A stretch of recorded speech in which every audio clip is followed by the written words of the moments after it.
So the sin is, generally speaking, that thing or those things which are in conflict and contradiction to what Allah is pleased with and what Allah has commanded.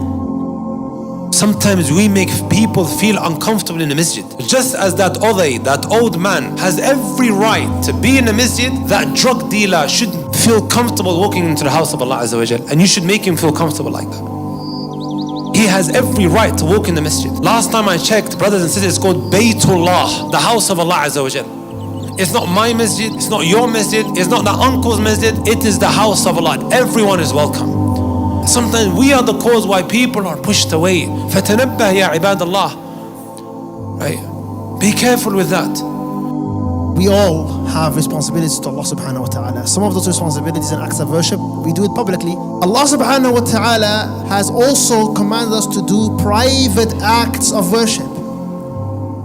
Did you know that the prayers at night are generally more virtuous than the prayers during the day? This is why Abdullah ibn Amr ibn As used to say, لأن أصلي ركعة في الليل أحب إلي من أن أصلي عشرا في النهار. For me to read one rak'ah, one at night, is more beloved to me than 10 during the day. Why?